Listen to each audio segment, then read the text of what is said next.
There's a hidden truth about the Spartans, a secret so shocking it's been buried for centuries. What if everything you think you know about the Spartans is a carefully crafted myth? For centuries, they have captured our imaginations. Warriors carved from stone, forged in the fires of brutal discipline, their very existence a testament to unwavering courage. We see them on the silver screen, muscled figures clad in crimson cloaks, standing defiant against impossible odds.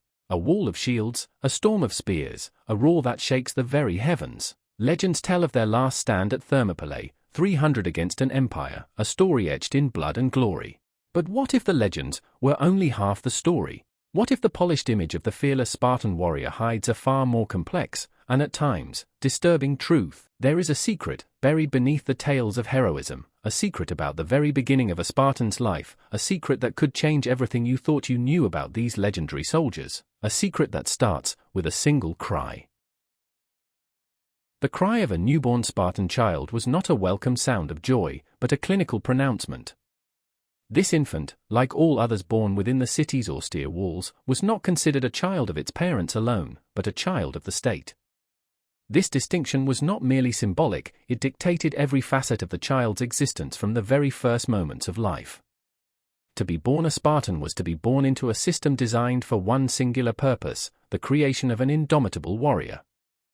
The first trial a Spartan infant faced was not a loving embrace, but a rigorous examination by the ephors, the 5 annually elected magistrates who held immense power within Spartan society. This inspection was brutal in its practicality. The child was assessed for physical perfection. Any perceived weakness, any deformity, however minor, was considered a liability to the state. A club foot, a twisted limb, even a perceived lack of robustness, could seal the infant's fate. The infant was left to die on the slopes of Mount Aegitus, a chilling testament to the state's ruthless pursuit of physical excellence. This practice, while debated by historians, highlights the chillingly pragmatic nature of Spartan society. The child, barely hours old, was already entangled in the harsh political and social realities of Sparta. The state held absolute dominion, and the individual, even at this tender age, was subservient to its needs. For those who survived this initial test, life hardly became idyllic.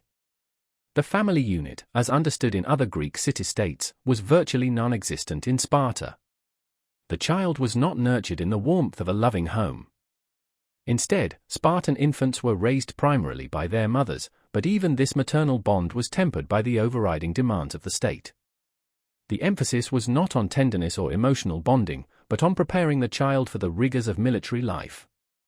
The infant was bathed in cold water, exposed to the elements, and swaddled minimally, all in an attempt to harden them. The underlying philosophy was that a Spartan must endure hardship without complaint, and this training began from the earliest days of life. The political system, with its emphasis on collective good over individual well-being, seeped into every aspect of family life, creating an environment that was emotionally barren. From the age of 1 to 3, the training intensified. The child was encouraged to move freely, to crawl and explore, not for the joy of discovery, but to develop physical strength and agility. There were no soft toys or gentle lullabies. Instead, the child was exposed to the sights and sounds of military training, the clanging of weapons, the rhythmic chanting of drills. This constant exposure instilled a sense of discipline and obedience from a very young age. The social structure, with its rigid hierarchy and emphasis on military prowess, permeated every aspect of the child's development. The child was not an individual, but a cog in the Spartan war machine. The absence of a nurturing family environment left a deep emotional scar.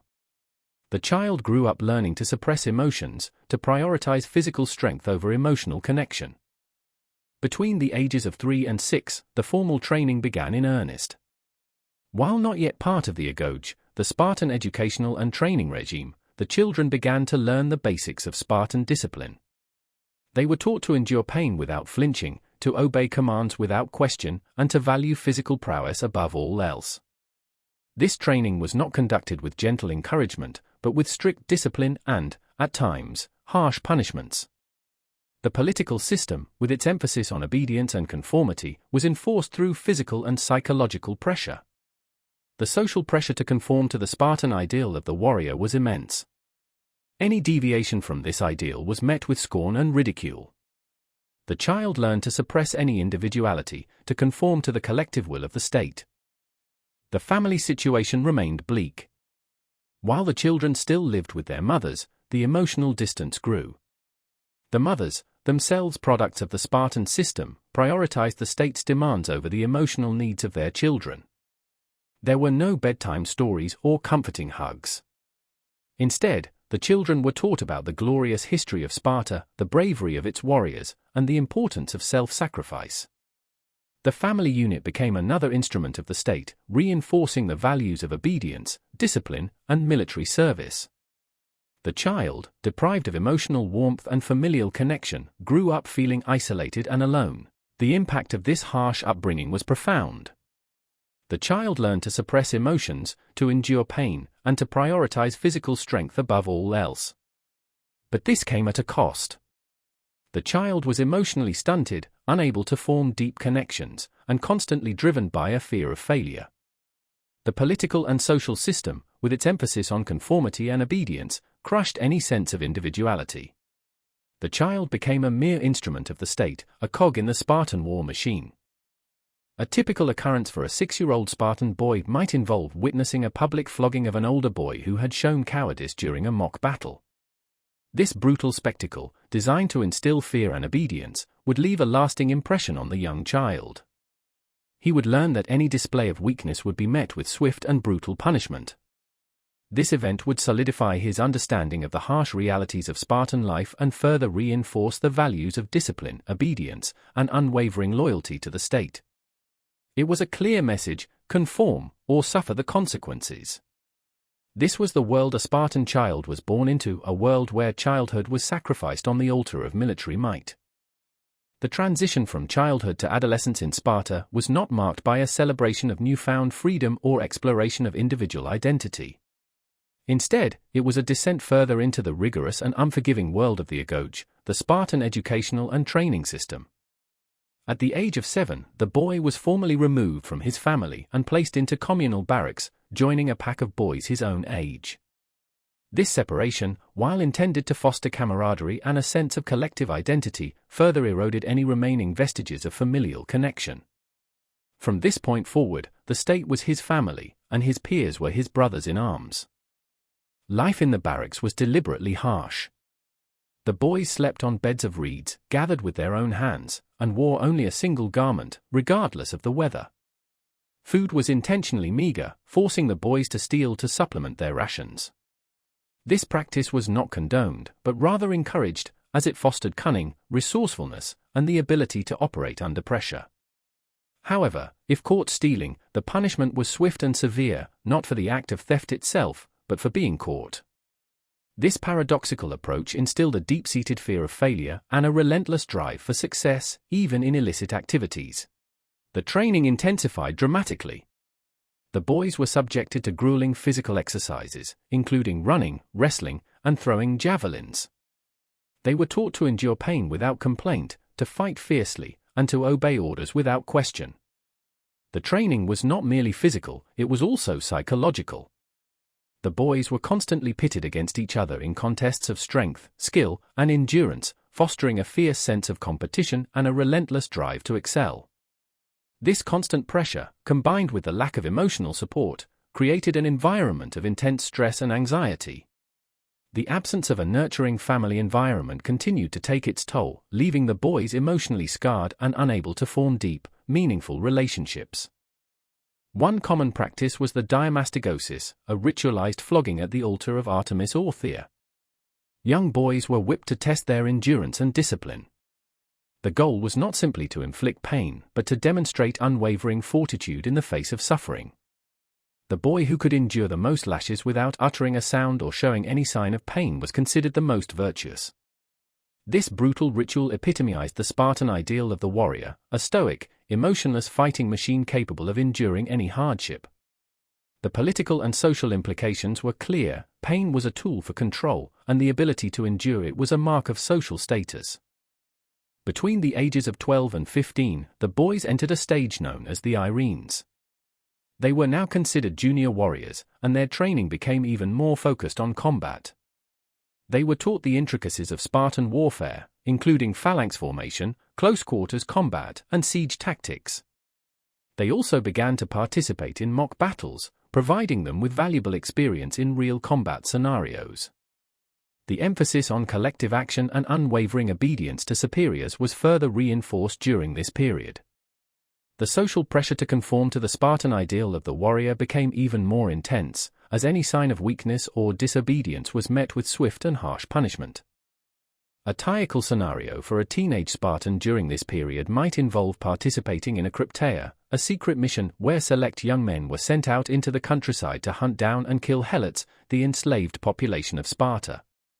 This brutal practice served multiple purposes. It instilled fear in the helot population, it provided valuable combat experience for the young warriors, and it served as a test of their cunning, resourcefulness, and ruthlessness. The Crypteia was a dark reflection of the Spartan political and social system, highlighting its dependence on violence and oppression. The emotional impact on the young warriors who participated in these missions must have been profound, further hardening them and desensitizing them to violence. Another common occurrence was the paidiskoi, a complex social and educational relationship between an older, experienced warrior and a younger boy. This relationship was not primarily sexual, as some have suggested, but rather a mentorship focused on military training, discipline, and the transmission of Spartan values. The experienced warrior served as a role model and a mentor, guiding the younger boy through the rigors of the agoge. However, this relationship was also characterized by strict discipline and, at times, harsh punishments. The mentor had the authority to punish his student for any perceived infractions, further reinforcing the hierarchical structure of Spartan society. As the boys approached adulthood, their training culminated in a series of rigorous tests and trials. They were judged not only on their physical prowess but also on their discipline, obedience, and adherence to Spartan values. Those who excelled were selected for positions of leadership and responsibility within the Spartan army. Those who failed were relegated to lower ranks, their social status diminished. This final stage of training was a crucial determinant of their future within Spartan society. The political and social system, with its emphasis on meritocracy and military excellence, was clearly reflected in this final assessment. A typical event for a Spartan teenager on the edge of adulthood might be participating in a final mock battle, a large-scale exercise designed to test their combat skills and leadership abilities. This battle would involve hundreds of young warriors, and it would be observed by the ephors and other Spartan dignitaries. The performance of each individual would be closely scrutinized, and their future within Spartan society would depend on their performance. This event would be a culmination of years of rigorous training and a defining moment in their lives. It was their final test before entering the ranks of the full Spartan warriors, a testament to their dedication, endurance, and unwavering commitment to the Spartan ideal. This was the culmination of a life dedicated to the state, and it was a moment that would forever shape their identity as Spartan warriors. The path to becoming an adult Spartan was paved with hardship, sacrifice, and a complete surrender of individual identity to the collective will of the state. Emerging from the agoge and into the ranks of the full Spartan warrior marked not an end, but a transformation. The young man was no longer a boy in training, he was now a soldier, a vital component of the Spartan war machine. This transition, however, did not bring about a life of ease or personal fulfillment. It was simply a shift to a new, equally demanding phase within the rigid framework of Spartan society. The life of a Spartan warrior in his prime was defined by constant readiness. He lived in the barracks with his messmates, sharing meals, training together, and maintaining a state of perpetual military preparedness. There was no room for personal pursuits or individual desires. Every aspect of his existence was geared towards the defense and expansion of Sparta.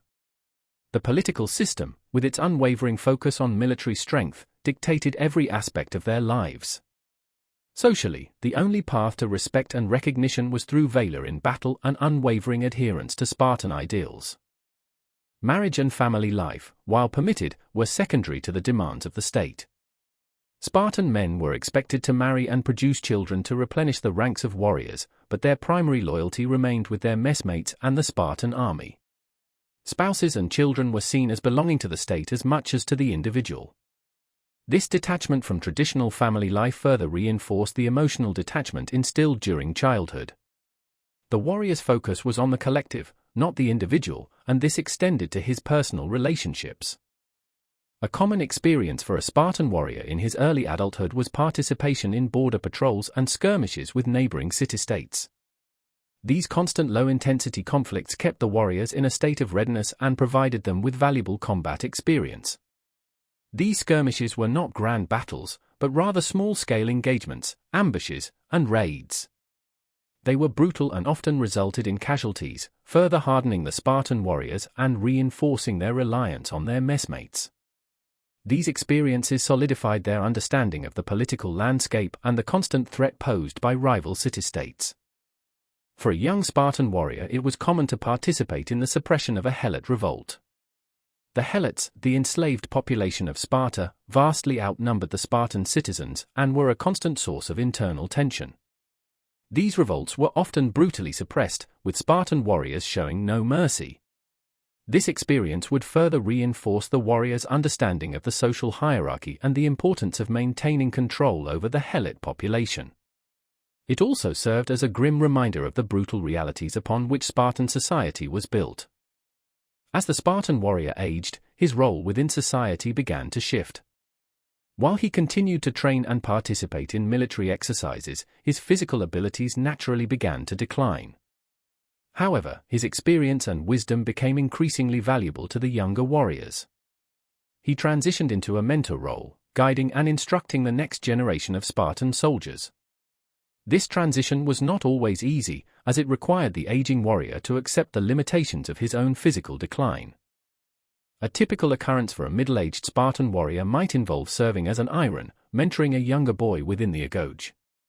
This role allowed him to pass on his knowledge and experience, ensuring the continuity of Spartan military traditions. It also provided him with a sense of purpose and continued relevance within Spartan society. However, this role also came with significant responsibility, as the mentor was responsible for the discipline and training of his student. As the Spartan warrior entered old age, he was granted a degree of respect and authority within Spartan society. He was no longer expected to participate in active combat, but he continued to play a role in military planning and strategy. His wisdom and experience were valued by the Spartan leaders. However, this respect came at a cost. The aging warrior often faced physical ailments and the gradual decline of his physical and mental faculties.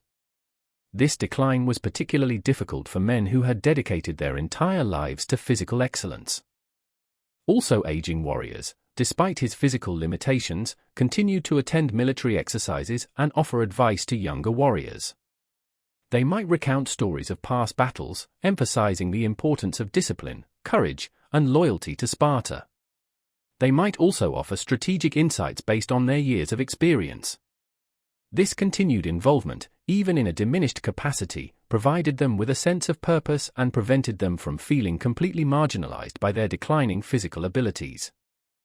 The social structure, with its emphasis on physical prowess, made old age a particularly challenging period for Spartan warriors. They were no longer able to perform the tasks that had defined their lives, and this loss of function often led to feelings of frustration and despair. The political system, while valuing their wisdom, did not offer much in the way of emotional support or care for the elderly. A typical occurrence for an old Spartan warrior nearing the end of his life might involve attending a public assembly where he would offer advice to the ephors and other Spartan leaders on matters of state. Even in his advanced age, his voice would still carry weight, a testament to his years of service and dedication to Sparta. This final act of service would be a fitting end to a life dedicated to the state, a final contribution to the society that had shaped him from birth. This final act, while demonstrating the respect afforded to elders, also underscores the fact that even in old age, the Spartan warrior's life was not truly his own. He served until the very end, a testament to the all-encompassing nature of Spartan society. The final act of service, before death, was a fitting end to a life where, from birth to the very end, the individual was secondary to the needs of the state.